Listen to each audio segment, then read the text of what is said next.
Hello,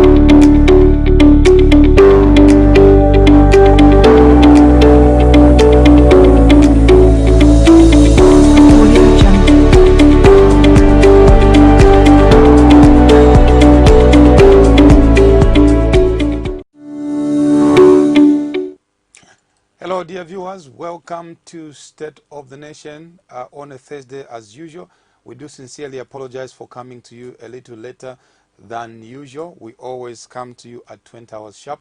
But obviously, when an elephant is dead, that is the talk of town. And today, we needed to make sure that we bring you what is trending, what is topical, and that is discussing the collapse of Bill 10. And you all have been very, you've been following this particular debate today in Parliament, and you know the results that Bill 10 couldn't see the light of day. That is what we will be discussing tonight. As usual, I am your host, Pastor Kennedy Mambwe. I am delighted to bring to you, the president of YALI, that is the Young Leaders, Young African Leaders Initiative. Young Leaders, sorry, it's African. Young African Leaders Initiative, the president of YALI, Mr. Andrew Ntetewe. Mr. Andrew Ntewewe. Mr. Ntewewe, welcome to State of the Nation. I'm very grateful. Thank you very much for having invited me to be here. Awesome. We are discussing the collapse of Bill 10 today. YALI, you are one of the organizations that, supported the introduction of Bill number 10 of 2019. First of all, can you just tell us why you were very, convinced about the potential that Bill number 10, represented to the democratic dispensation of Zambia? So first of all, the Young African Leaders Initiative was formed in 2010. And the idea behind the Young African Leaders Initiative is to create spaces for young people to effectively participate in the governance of the country. One of the key things we have noted as YALI is that since 2011, there has been some level of participation from young people. And most of our advocacy programs, our lobbying activities, have been trying to ensure that young people effectively participate. But in addition to participation, one of the key things that we've been concerned about is that young people's representation on the table of decision making has been at the very periphery. So you have a situation where you call yourselves a democracy, which is a government run by the people and for the people. And yet you have a situation where over 74% are young people below the age of 35. And these young people do not have space on decision making on the table. And so from 2011 we have been campaigning that young people must not be used as tools of political violence, but must be considered as key pillars in national development. So we have been pushing very hard that young people take up their position on the table of decision making. And so for us, when Bill number 10 was being discussed, when the amendment of the Constitution was being discussed in 2016, we saw it as a great opportunity that we can push legislation that would provide affirmative action for young people to participate in the governance of the country. As a, by the way, this issue of changing the governance framework through a proper legal framework is not new. Up until 2015, we had fought very hard that we should have a mixed member proportional representation system embedded in the current constitution. Unfortunately, the mixed member proportional representation clause fell through in 2016. So it did not manage to see the light of day. So when another opportunity presented itself to amend the constitution of Zambia, we said this is an opportunity for us to once again rekindle our desire, our advocacy, our lobbying and picketing for young people to take a position on the decision-making table of this country.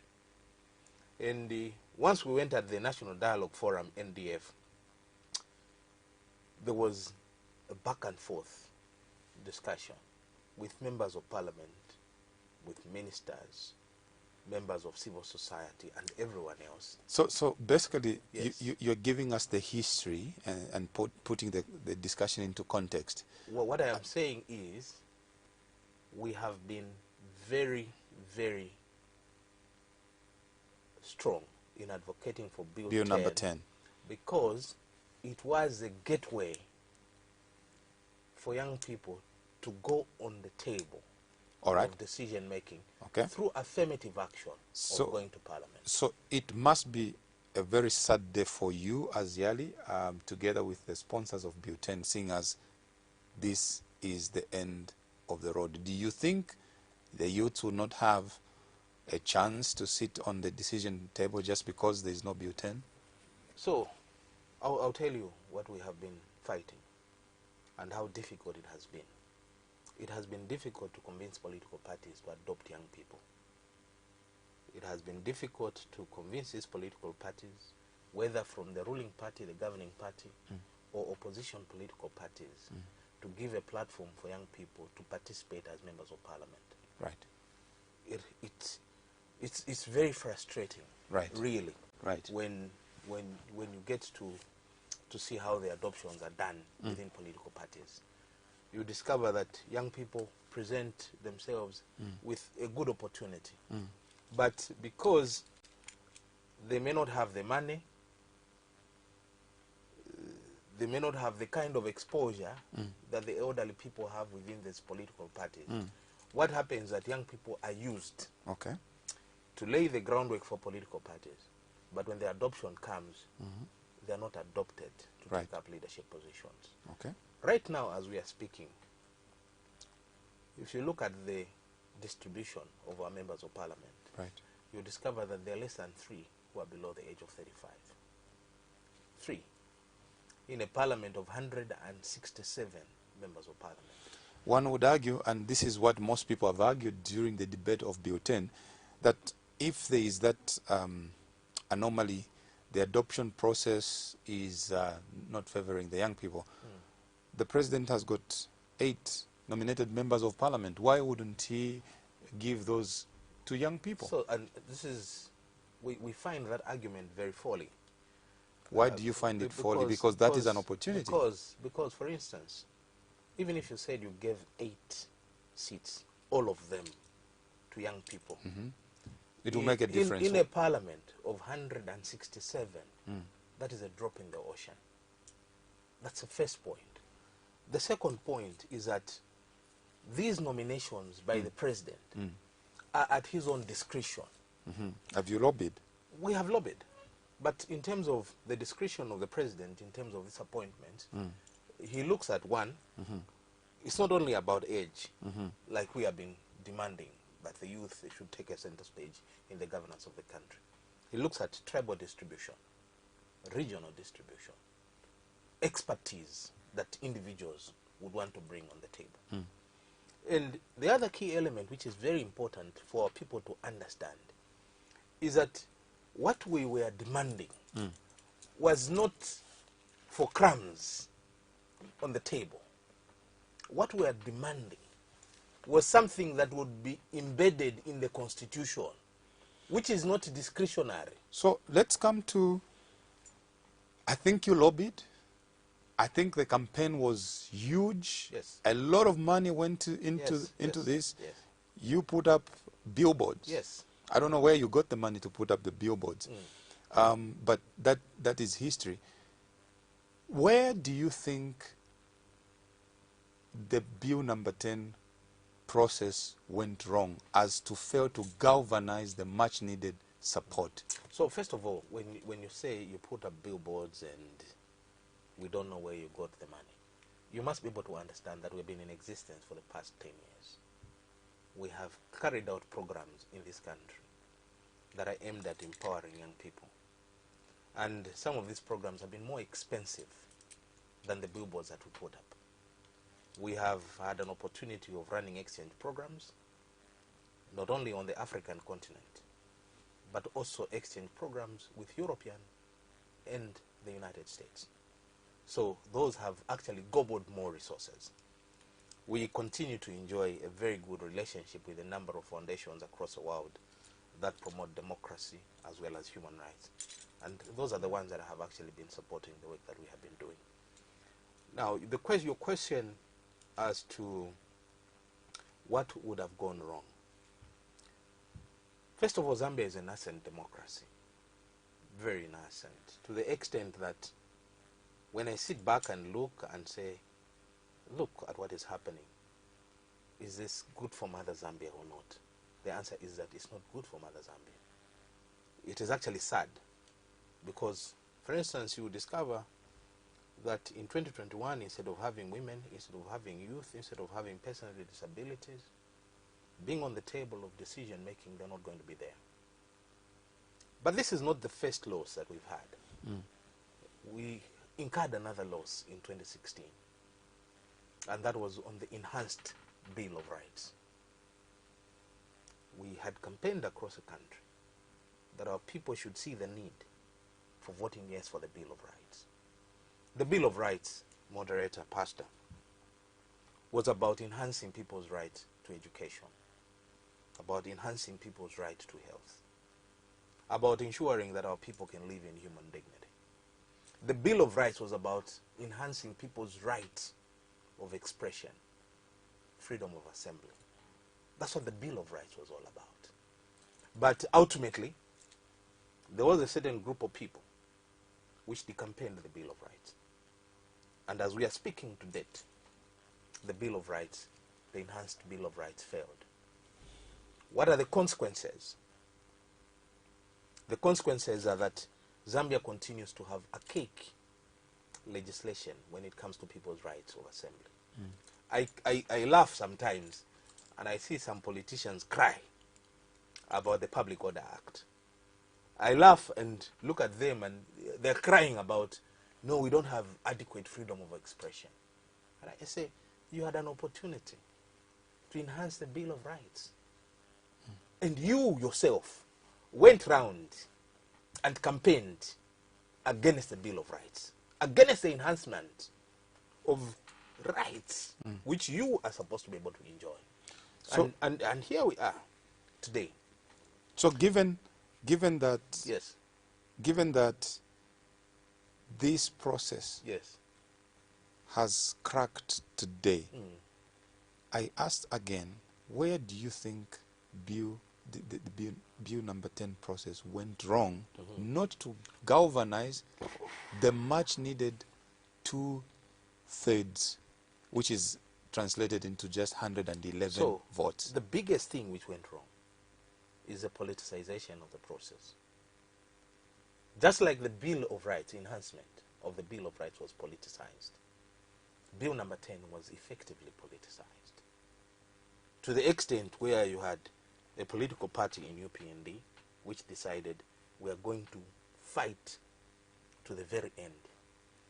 Our members of parliament will not be in the National Assembly until this bill goes. As Yali, yes, when you take a step back, yes, and you are saying it was politicized, yes, if you take away the political clutter from the process, you sit back, do you think there was demerits in Bill 10? Because you have cited all the positive spin-offs that you were seeing in Bill number 10.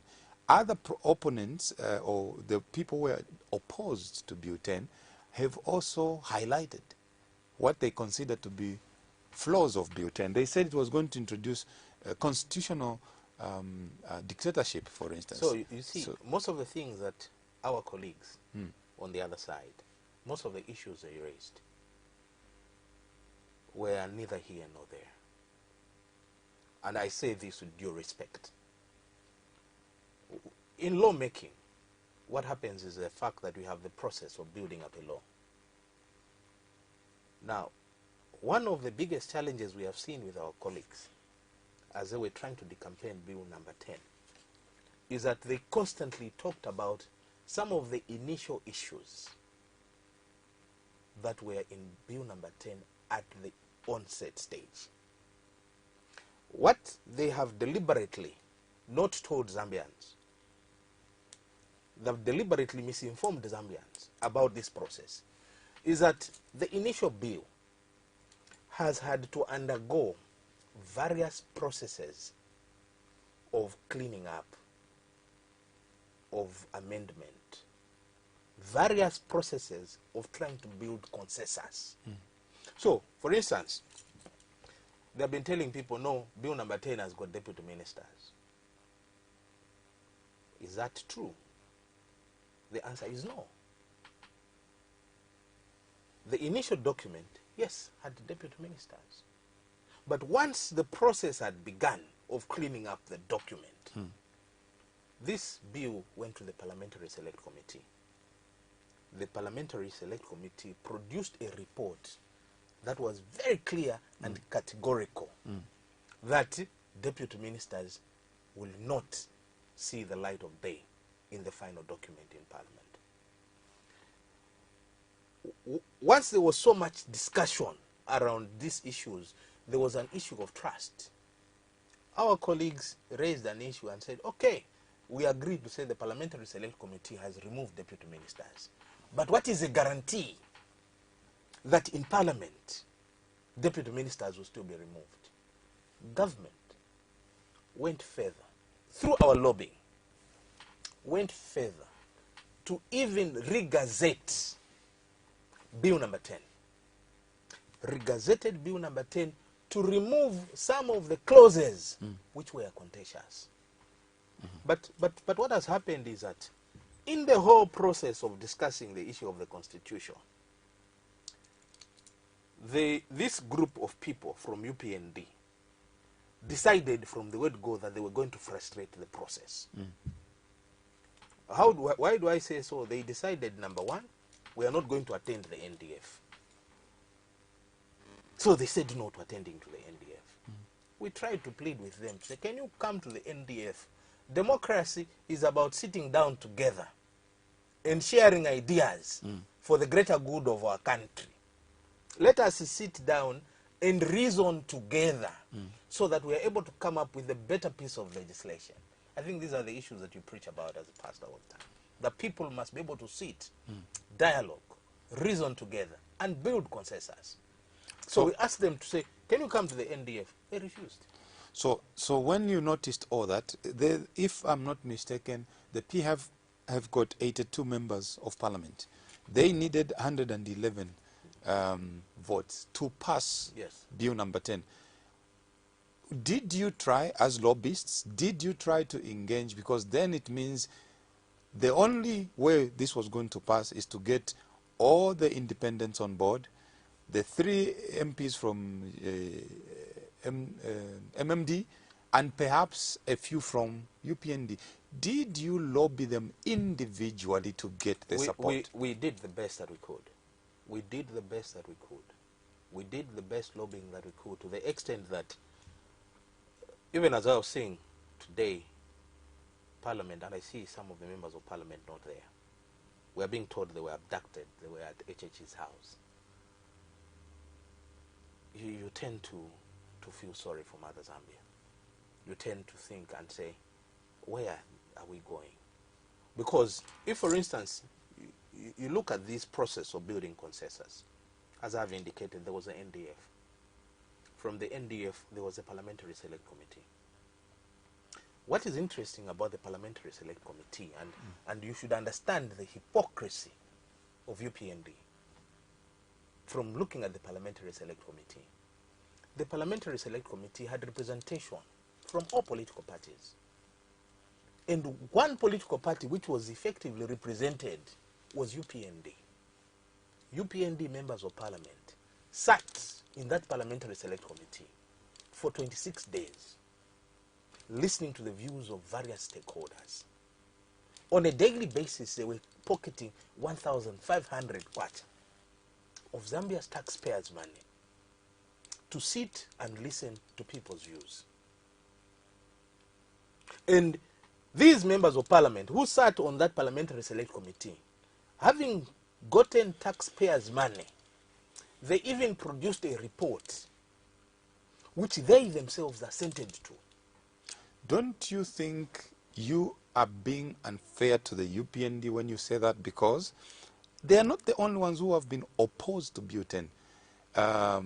The church, they have been opposed to butane. The Law Association of Zambia has been opposed to butane. I've seen this Chapter 1 Foundation and many other NGOs, except they cannot vote against it because they are not members of parliament. So don't you think that you are being unfair to UPND for exercising, you know, a right on behalf of the Zambian people who have said no to butane? So, for instance, if UPND was sincere, its members of parliament should have absconded the parliamentary select committee. They should not have gotten taxpayers' money. So they were interested in money. That's what they have shown. What they have shown to them is that pieces of silver are more important than national cause. Well, what they have demonstrated is that their personal ego is more important. we've heard that there's been a lot of carrots being dangled for them to vote. No, but I mean, the truth of the matter is If that they we are loved not money going- that much, wouldn't they have accepted we it? are not going to talk about speculation. Because, for instance, if you say there has been so much carrots which have been dangled, where are those carrots? But I am aware, and the people of Zambia are aware, That they got money. that they were paid sitting on the parliamentary select committee. And at the end of chewing that money, they decide not to go in parliament and debate. I think that is an insult to the Zambian people. Such kind of behavior is not supposed to be tolerated if we are supposed to move this country to another level. Because insofar as we are concerned, that is the highest level of corruption. That is the highest level of crookedness which UPND MPs and their leader have demonstrated. You cannot go on the table, you get the allowances, put in your pocket, then at the end of the day you don't want to go on a platform to go and debate issues. That is unacceptable and very immoral. So I guess Zambia has to move on from Bill number 10. Most people have called it inimical to Zambia's democracy, and it has been divisive. Perhaps it's the right thing to have happened. So, first of all, we are Democrats. The bill has fallen. We have done our part. We did try to explain to Zambians about why this bill was very important. Number one, at the beginning, I did indicate that it was very important for us because it was going to enhance our democracy. It was going to produce inclusivity in the governance of the country. So, as a bill number 10 has fallen, who has lost out? It is the young people, the youth, who are going to continue crying marginalization because they don't have space on the decision-making table in our country. The second group of people who are going to cry the most are the women, who were looking forward to 2021, that they can have more spaces for them to participate in the decision-making of the country. Right now, as I'm speaking to you, our parliament, out of 167 members of parliament, only has 17 women. Looks like your job has been cut out for you. You already know what you need to be doing, So, is to tell all the politicians, adopt this group of people and that group of people. Is that your new strategy? What the issue is, we have been on this path. We have tried this path. And ultimately, our goal, our understanding, is that the only way to be able to get the women, to be able to get the youth and persons with disability, is through affirmative action, which is through a legal framework. And that legal framework was going to be the Constitution of the Republic of Zambia. The other group of people that have suffered because of Bill number 10 is that there were various citizens across various constituencies in this country who wanted to see to it that their constituencies are delimited through delimitation. Today, because of Bill number 10, that opportunity of delimitation has gone. Are you saying that there was delimitation exercise that happened, of course, yes, but no constituents has been announced, additional constituents? So does that mean that won't happen because... It cannot happen. Because of Bill 10? It cannot happen. How will it happen? Okay. Because Bill number 10 has fallen.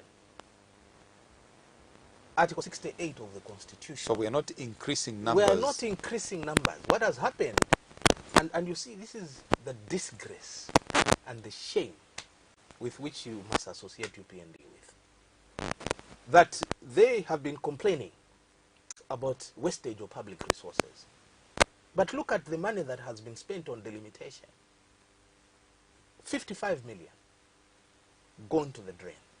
55 million. Just like that. Perhaps we should have waited to pass Bill 10 before going to delimitation. The first thing that you do is that delimitation is provided by the law. You must be able to do it after 10 years. But once you do that delimitation, for you to actualize it, you must be able to amend the Constitution. So what has happened is that the money that we have spent on delimitation, all of it has gone down the drain. The money that was sent on the National Dialogue Forum, it has gone down the drain. And these are the consequences of egoistic interests. These are the consequences of thinking about political party rather than the nation. My question to you still is, Mr. Ntewewe, you are singling out the UPND, and of course, granted, they're the ones who should have voted. But the sentiments, I said the church, I said other political parties, not just the UPND. Yesterday, I think the other day, Dr. Nevas Mumba of MMD released, an audio, urging members of parliament not to vote. Today, the Transparency International issued a statement that they are happy this as far. So many voices. It is not just the UPND. So now understand this. Yes. The biggest challenge we are seeing in this whole thing. Don't you think they were justified in their arguments? Whatever they have been talking about, believe you me, in the next 10 months, you are going to understand what we have been talking about. Because we'll be vindicated. In 2016, we told the Zambian people, vote for the Bill of Rights. They did not understand it at that particular time. But with the passage of time, we have been vindicated. Today, even as we are talking, good luck to Nevas. Good luck to Transparency International. Good luck to other stakeholders who think that the failure of Bill 10 is progressive. Good luck to UPND.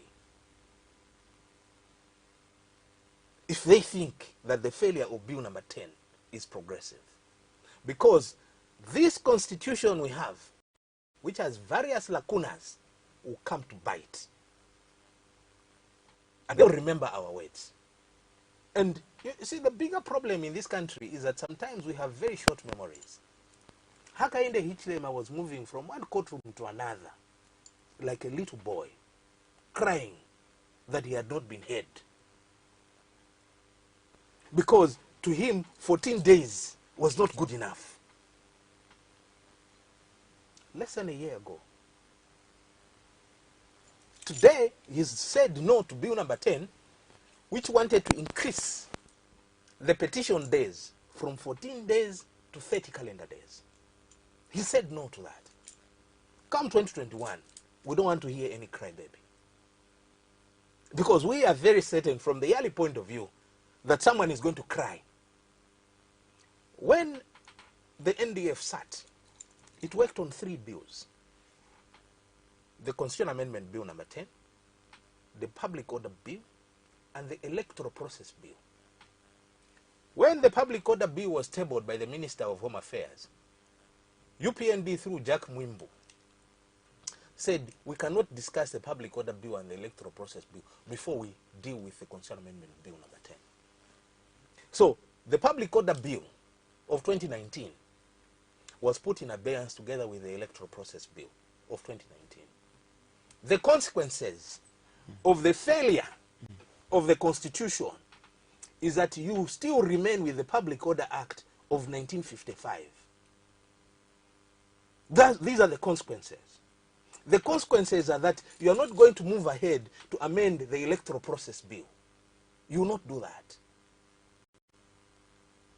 But mark my words, and this is what Yali is saying, the Public Order Act of 1955 will bite.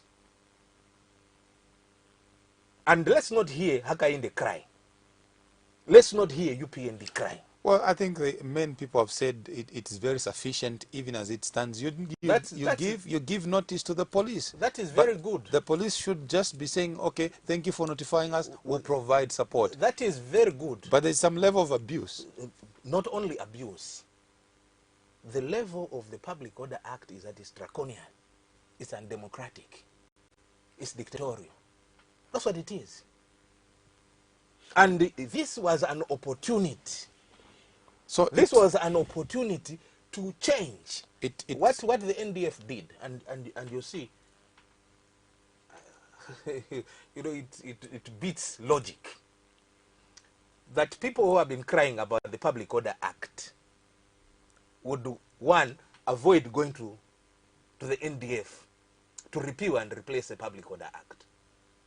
It beats logic. I don't know what kind of reasoning, I don't know what kind of strategies they have, that you would have a government that is ready and tables the Public Order Bill on the floor of the House, and you are, as the opposition, are the first one to say, no, can you remove that bill? Let's discuss a constitutional amendment bill.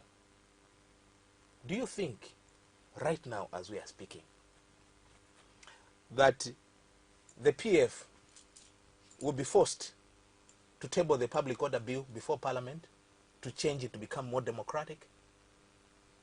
This was a great opportunity.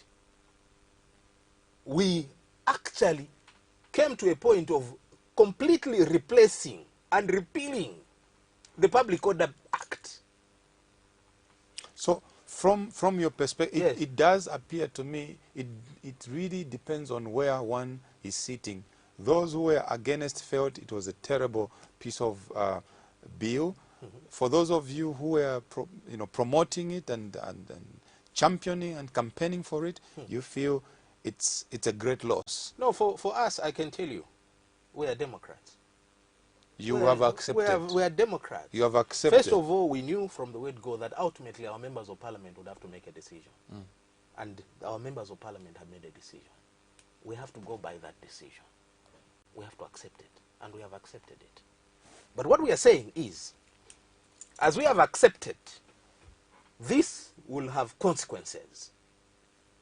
Let's not hear someone cry about the Public Order Act. Well, there shouldn't be consequences outside of what is already provided for by the law. What we are saying is that the same constitution, remember, people have been crying about the same constitution.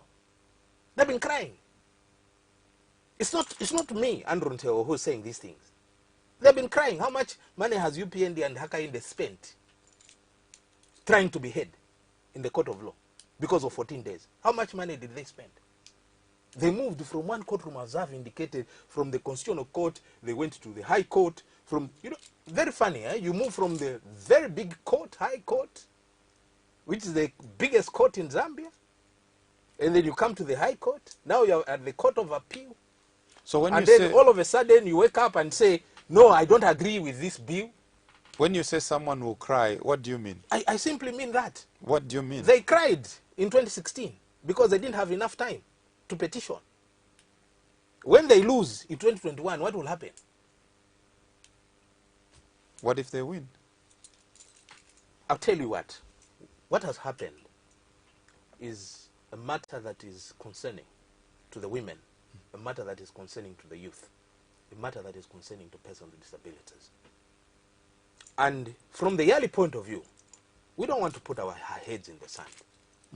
We openly indicate to the Zambian people that the people that have stopped young people from taking their table on the table of decision making is UPND and Hakainde Hichilema.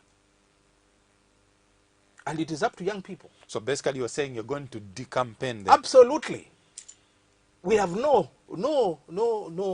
apologies to make. We are going to tell the Zambian people the person and the political party which is responsible for young people's failure to effectively participate in the governance of the country. We are going to tell the women of this country that the people who are responsible for them not to take up decision-making positions is UPND. What are you going to say about the church, the church mother bodies? One of the key things you must be able to understand is that even among church mother bodies, there have been so many church organizations, so many pastors, so many fathers, so many bishops. No, just talk about the Catholic, they've said no. What Talk I am about the indicating, evangelicals, they've said no. When you talk about the Catholics, it's a big church. Of course. There are so many fathers who have come out and say, we need Bill number 10 to entrench Christianity in this country. When you talk about the evangelicals were even represented at the National Dialogue Forum. Well, when you talk about CCCZ, CCCZ, it's Bishop Synod. Bishop Synod Sichilima even resigned from the Oasis Forum. He said, what you're doing at the Oasis Forum does not represent the needs and the spiritual needs of our people. So ultimately, what I'm saying is, there have been so many citizens who are looking forward to seeing that Zambia becomes entrenched as a Christian nation. There were chiefs across the country who were seeing a window of opportunity in Bill number 10. Because what has happened right now, because of the current constitution, there are fights in villages, in chiefdoms, about succession. And our chiefs have got nowhere to run because the state does not recognize them because of the current constitution. Well, there should be some provisions that have been helping us to manage the situation. There is no provision. That's what I'm trying to tell you. There is no provision. Right now, I'm telling you that even the Minister of Finance, the subsidies that he's giving to our chiefs, he's giving them discretionary. It's not backed by law. And all this should have been answered by Bill 10. All that should have been answered by Bill 10. So it's a very saddening development for you. So what we're going to do is that we're simply going to tell the chiefs that you are in the court because UPND wants you to go in court. You are having these succession wrangles because UPND wants you to have these succession wrangles. For the church, will tell them to say, okay, thank you very much. There are those of you who said no to Bill number 10. But what Bill number 10 was about entrenching Christianity in this country. And we must be very careful because what has happened is that there has been a lot of money that has gone into fighting Bill number 10, including gay money, to promote homosexuality in this country. And the people of Zambia must be able to remember, and remember this very carefully. UPND is a member of the African Liberal Network, a network that promotes homosexuality on the African continent.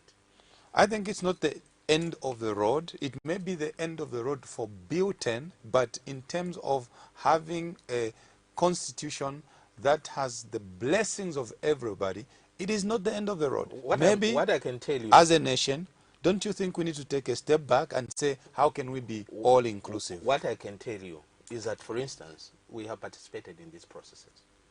This was a great opportunity to be able to sit on the table together. A great opportunity. We fought very hard. One of the key issues which we were fighting about around 2013 or so on the constitutional reform process, we were talking about a legal framework. The National Dialogue Forum had a legal framework. Unfortunately, even with that legal framework, UPND decided not to participate. Going further than that, UPND was asked, can you participate at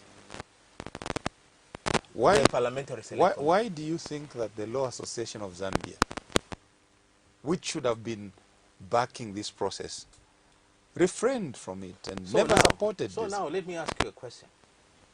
When has the Law Association of Zambia in this country ever supported the constitutional reform process? Particularly on this one? No, not particularly on this one.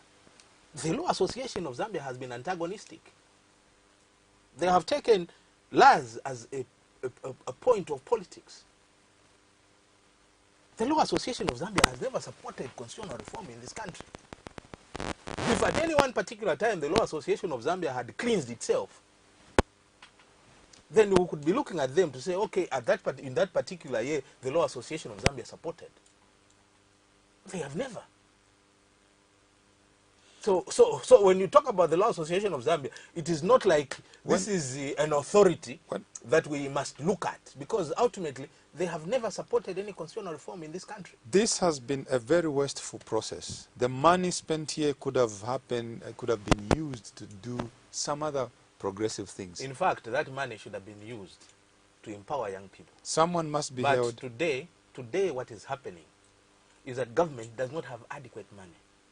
Yes, government has set aside about $500 million to help our young people and cooperatives across the country. But because you are in a representative democracy, these are some of the casualties of that representative. This may have not been very necessary, someone would argue. This bill number 10 wasn't absolutely necessary. There were priorities, maybe. You see, first of all, you must be able to understand where it came from. We have not been able to look at that. How did we arrive at the constitutional reform process? Political parties met in Siavonga. Secretary generals of political parties met in Siavonga, agreed, appended their signature to what is now popularly referred to as the Siavonga resolutions. UPND was represented. They appended their signatures. And they said the contents is not a reflection of what they are doing. The content of the Siavonga resolution was very simple, is that we must be able to come up with a way of amending the constitution, the legal framework, number one. Number two, changing the Public Order Act. Number three, changing the Electoral Process Act. What the Siavonga resolutions did was to lay a groundwork. That is correct. However, one thing you must realize, Mr. Ntewewe, is the fact that this is what I have heard from many, many stakeholders, that the process started well. Why do you think the initial contents of the bill number 10 were highly contentious? They never came, they said, they never came from our submissions. Who sneaked them in? Now, this is the point you must be able to understand. So that is perhaps where This is the point you must be able to understand. First of all, nobody stopped UPND from participating in this process from the word go. Nobody. If they had bothered to go to the National Dialogue Forum, they were going to fully understand where some of these provisions came from. The Ministry of Justice advertised and told Zambians, not only through Parliament, but through other means, to say, can you come forward and give your submissions? Did you expect the Ministry of Justice to begin to cherry pick what to include in the bill and what not to include in the bill? Would that have been a democratic process? The democratic process is that you take every concern raised by citizens, put it in form of a bill. These are the issues raised by the citizens. Now let us sit down and discuss as brothers, as sisters, people of one family. Let us discuss the content. What is right? What is wrong? What is it we can remove? That was the essence of the NDF. From there, you had the Parliamentary Select Committee, which I have referred to. What was the essence of the Parliamentary Select Committee? Again, it was a process of refining the Constitution, where you bring various stakeholders and say, look, this is the bill that came from the NDF. But what are your views now? PF, as a political party, even if it's a governing party, went before the Parliamentary Select Committee and indicated that, look, we're at the NDF, our hands were tied, our legs were tied. Our views are such that we don't agree with deputy ministers. Yes. We don't agree with coalition government. These are our views. And that's a Parliamentary Select Committee. And the essence of that Parliamentary Select Committee was to hear from everyone. Again, UPND decided to abscond. That opportunity came second reading, let us debate. Second reading in Parliament is meant for debate. That's what it's meant to do. Where were they? They decided once again to abscond. We are told they were abducted.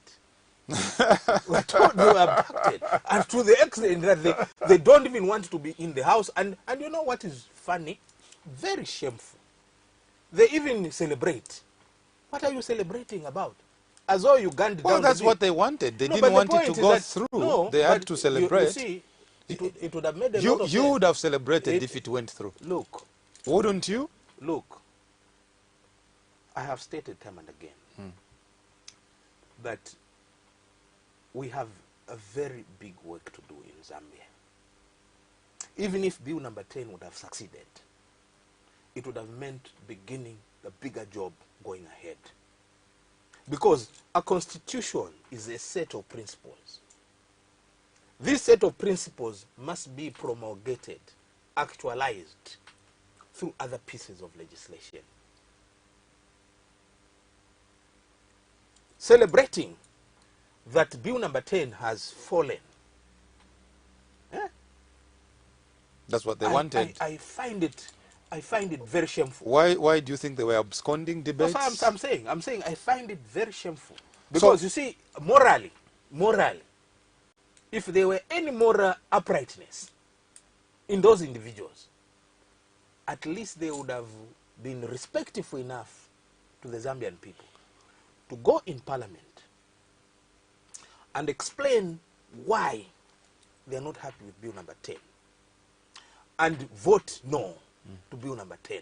I would have had an ounce of respect for them, because that is what moral, upright, truthful human beings. Isn't it their right to walk out? So, understand, that's why I'm saying these are moral issues. It's also about your upbringing. If, for instance, you are used to being paid money when you have not done anything, you would think that that is the right way to go. But as an individual, morally brought up, that is immoral. I would not even be proud to be a member of Parliament, and I go in Parliament and just sign that at the end of the day I'm paid money and run away. You had put up a very spirited fight. One would understand your frustration. What's the way forward after Bill 10? So, right now we have to concentrate on the 2021 election. And this is what I'm laughing at when I look at UPND. What is it you have won? You haven't won the presidency. You haven't. You have not removed President Edgar Lungu in office. Don't you have members, as Yali, don't you have members who are from UPND? I'm very clear. What Yali stands for is very clear. Young African Leaders Initiative. So I'm asking, and what we are saying, do you have and members? what we are saying, Do you have members from UPND? We are very independent from political parties. Very independent. Individuals may have their own affiliation, but we are, as an organization, when I'm still seated here, I speak on behalf of Yali, which is independent of political parties. You are raising young leaders who should belong to political parties. My question is, isn't your composition, young leaders from the PF, from MMD, from UPND, is that not your composition? I have stated here, and I'm very clear, to say individual members may affiliate, but ultimately, Yali remains independent of political parties. And it is as a result of this independence that we are able to punch any political player that becomes a nuisance. And right now I can tell you UPND has been a nuisance. What's your intention? What's your plan? It's very clear. I have indicated that ultimately we are going to go to an election. We're going to explain to the young people who has stopped them from being on the table of decision making. We're going to explain to the women. That's what we're going to do. And we're not going to joke about this matter. This is a political party that has become so intransigent. They lied to the people of Zambia about the Bill of Rights. And now they've thrown away Bill number 10. So we'll meet out there in the field. Right. This is State of the Nation, and we have been discussing the collapse of Bill number 10. It's been a long process, and my guest on the program tonight has been Mr. Andrew Ntewewe. He is the president of the Young African Leaders Initiative. Mr. Ntewewe, before we come to the end of the program, your last words. So, first of all, I want to indicate that in a democracy, something like this happens. You lose some, you win some. We did a very spirited fight, as you rightly indicate. We spent money on this process. We spent our own human resources to ensure that our people are educated. But ultimately, all the citizens that we talked to were represented by 167 members of parliament.